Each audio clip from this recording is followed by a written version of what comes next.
તો હવે આપણે ધોરણ 10ના સ્વાધ્યાય 3.2 એનો ચોથો દાખલો જોઈશું. નંબર 4. આપેલ સમીકરણ યુગ્મના આપણે ઉકેલ શોધવાના છે આદેશની રીતથી. તો સૌથી પહેલાં અહીંયા આપણે બંને સમીકરણ લખી દઈએ. સમીકરણ નંબર 1 છે 0.2x વત્તા 0.3y ઇઝ ઇક્વલ ટુ 1.3. બીજું સમીકરણ લખીએ. બીજું સમીકરણ છે 0.4x વત્તા 0.5y is equal to 2.3. Okay, આ થઈ ગયું. હવે બધા પોઈન્ટવાળી સંખ્યા જોઈને ગભરાઈ જશે, બરાબર છે. તો હવે આમાં આપણે કરવાનું કશું નથી. વચ્ચે આપણે માત્ર એક જ કામ કરવાનું છે, બરાબર છે. હું આ બાજુ લઈ લઉં છું, પહેલું સમીકરણ આ બાજુ લઈ લઉં છું. 2x વત્તા 0.3y ઇઝ ઇક્વલ ટુ 1.3. હવે આપણે શું કરીશું? તો સૌથી પહેલાં 0.2નો મતલબ બધાને ખબર છે અને 0.3નો મતલબ પણ ખબર છે. તો 0.2 એટલે કે 2/10 x વત્તા 0.3 એટલે કે 3/10 ઇઝ ઇક્વલ ટુ 1.3. 1.3 એટલે પણ બધાને ખબર છે કે 13/10. ઓકે, હવે લખવાનું રહી ગયું. ચાલો, હવે આપણે શું કરીશું? બંનેના છેદ સમાન છે. જે બરાબરની જે ડાબી સાઈડનું જે અહીંયા આપેલું છે એના છેદ સમાન છે. તો છેદ સમાન હોય તેવા અપૂર્ણાંકોનો આપણે સરવાળો બંનેના છેદમાંથી લખી શકીએ છીએ. તો 2x + 3y ના છેદમાં 10 ઇઝ ઇક્વલ ટુ 13/10. હવે આપણે શું કરીશું? 2x વત્તા 3y બરાબર 13/10. તો હવે આપણે આ 10ને આ ભાગાકારમાં છે તો સામે લઈ જઈશું. તો અહીંયા 13ના ગુણાકારમાં આવી જશે. 10 આવશે, સોરી ભૂલથી 13 લખી દીધું, 10 આવશે. તો ચાલો, હવે આ 10 અને આ 10 બંને ઉડી જશે, બરાબર છે. ભાગાકારમાં છે એટલે 10 અને 10 ગયા. તો હવે આ આપણને સમીકરણ કેવું મળ્યું? 2x + 3y is equal to 13. હવે આ આપણા માટે સમીકરણ નંબર 1 થઈ ગયું. હવે જેવું આપણે પહેલા સમીકરણ જોડે કર્યું એવું જ આપણે બીજા સમીકરણ જોડે પણ કરવાનું છે. તો સૌથી પહેલાં 0.4x વત્તા 0.4y બરાબર 2.3. તો સૌથી પહેલાં 4/10 x વત્તા 5/10 y બરાબર 23/10. તો ચાલો, આમાં જેવું કર્યું એવું જ આપણે 4x વત્તા 5y બંનેના છેદ સમાન છે. તો છેદમાં લઈ લઈશું 10 બરાબર 23/10. હવે આ 10ને આપણે પેલી સાઈડ લઈ જઈશું, બરાબરની પેલી બાજુ લઈ જઈએ. જો વસ્તુ ભાગાકારમાં હોય સંખ્યા તો ગુણાકારમાં આવશે અને ગુણાકારમાં હોય તો ભાગાકારમાં આવે. ફરીથી લખું છું અહીંયા 23/10 જગ્યા ઓછી પડે છે અને છેદમાં આવશે 10. તો આ 10 અને આ 10 બે ગયા. તો આપણી પાસે હવે શું વધ્યું? 4x વત્તા 5y બરાબર 23. હવે આ આપણા માટે થશે સમીકરણ નંબર 2. હવે આ આપણા માટે થયા સમીકરણ નંબર 1 અને સમીકરણ નંબર 2. હવે આ દ્વિચલ સમીકરણ યુગ્મને ઉકેલવાનો પ્રયત્ન કરીએ. તો સૌથી પહેલાં આપણે સમીકરણ 1 અથવા 2માંથી આપણે કોઈ પણ એક ચલની કિંમત લઈ લઈશું. હું અહીંયા કોઈ પણ ચલ ધારી શકું છું, પરંતુ હું અહીંયા ધારીશ x ને. હું આ 3y ને આ બાજુ લઈ જઈશ કારણ કે અહીંયા તમે જોઈ શકો છો 2x.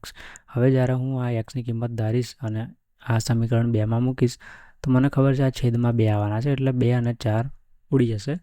કેવી રીતે? હવે જોઈએ આપણે. ડાયરેક્ટ ખબર ના પડી હોય તો હવે આપણે જોઈએ.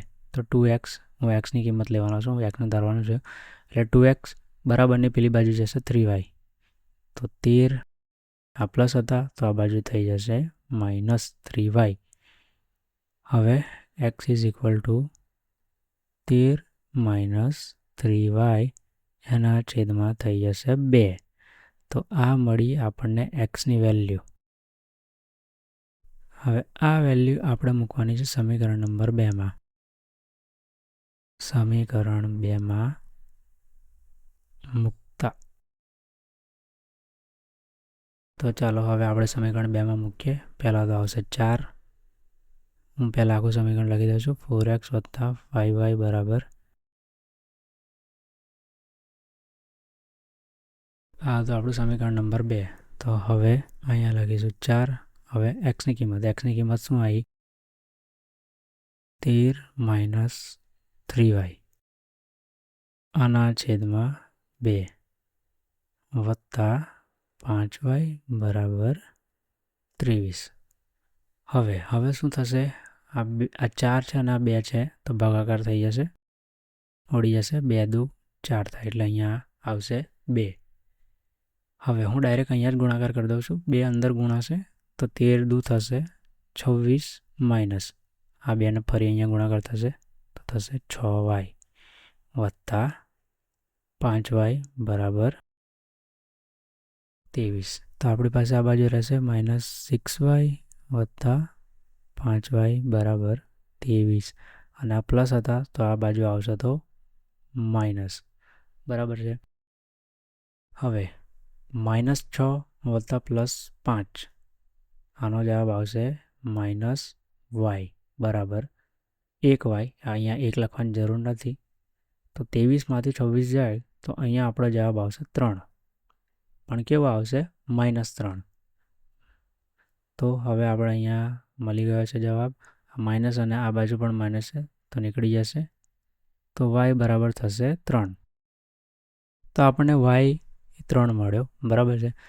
તો હવે આપણે કોઈ પણ એક સમીકરણમાં મૂકી દઈશું. તો આપણે સમીકરણ 2માં કિંમત મૂકી હતી તો આ વખતે આપણે સમીકરણ 1માં મૂકશું. આપણી પાસે સમીકરણ 1 શું હતું? સમીકરણ 1 હતું 2x વત્તા 3y બરાબર 13. આ આપણી પાસે હતું સમીકરણ 1. અહીંયા હું લખી દઉં છું y 3 ની કિંમત સમીકરણ 1માં મૂકતા. તો આપણે અહીંયા સમીકરણ 1માં મૂકી દઈએ y બરાબર 3. તો અહીંયા થશે 2x વત્તા 3 અને y ની કિંમત થશે 3 બરાબર 13. હવે ફટાફટ આપણે આ ઉકેલી દઈએ. તો 2x વત્તા 3 ગુણ્યા 3 થશે 9 = 13. તો 2x બરાબર આ +9 છે, બરાબરની આ બાજુ હશે તો માઇનસ થઈ જશે.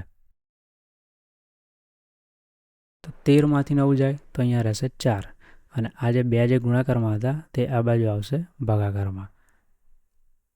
તો 4 ભાગ્યા 2 અહીંયા થશે 2. તો આ રીતે આપણને જવાબ શું મળે છે? માટે x બરાબર 2. તેનો મતલબ એ થયો કે x બરાબર 2 અને y બરાબર 3 આવ્યા. તમે આ કિંમતોને વેરીફાઈ પણ કરી શકો છો. બરાબર છે. આપણી પાસે સમીકરણ 1 છે જ. ઓકે. આપણને x 2 મળ્યા છે. બરાબર. આપણને x કેટલા મળ્યા છે? 2 મળ્યા છે અને y 3 મળ્યા છે. તો માની લો તમે આ 2x છે એમાં xની જગ્યાએ તમે 2 મૂકો છો વત્તા xની જગ્યાએ આપણે 2 મૂકવાના છે. માની લો તમે અહીંયા 3 લીધા અને yની જગ્યાએ મૂક્યા 3. બરાબર છે. તો બરાબર 2 દુ 4 વત્તા 3 તરી 9 = 13. તો આ થઈ ગયો જવાબ. બરાબર છે. આ રીતે તમે આને વેરીફાઈ પણ કરી શકો છો. આપણા જવાબ સાચા છે. x બરાબર 2 અને y બરાબર 3 જવાબ આવ્યો.